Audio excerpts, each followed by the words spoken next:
Can you imagine the fervent zeal of a nation, so passionate about their faith that it influenced their foreign policies? This was the reality of the Portuguese during the Age of Discovery. Our story begins with the Portuguese arrival in the East. With them, they carried an unwavering determination to promote Christianity and a deep-seated disdain for their enemies, the Moors and the Arabs. Their intolerance towards Muslims was as palpable as the sea winds that carried their ships.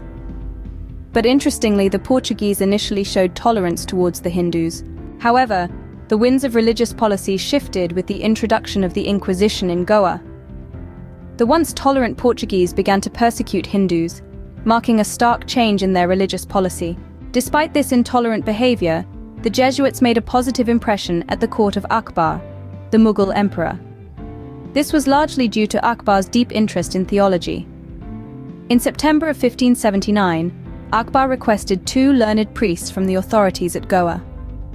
The church authorities eagerly accepted, hoping to convert the emperor and his court to Christianity.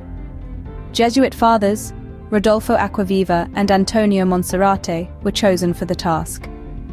They were received with honor when they reached Fatehpur Sikri on February 28, 1580. However, when they returned in 1583, the Portuguese's hopes of converting Akbar to Christianity were dashed. 2 subsequent missions called by Akbar also failed to convert him, and yet they significantly influenced secular politics. When Prince Salim ascended the throne as Jahangir, he initially distanced himself from the Jesuits to appease the Muslims.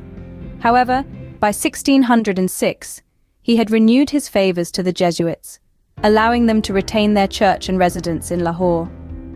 In 1608, numerous baptisms were carried out in Agra, with the priests publicly acting with as much liberty as in Portugal. The Jesuits' hopes of converting Jahangir to Christianity were high, but these hopes were soon dashed. The arrogant actions of the Portuguese viceroys created a rift with the Mughal emperor. In summary, the Portuguese's religious policy was marked by an unwavering zeal to promote Christianity, which led to their intolerance towards Muslims and eventually Hindus. Despite their initial successes in influencing the Mughal court, their hopes of converting the emperors to Christianity were unfulfilled. Their religious policy, while fervent and passionate, ultimately created rifts and led to their downfall.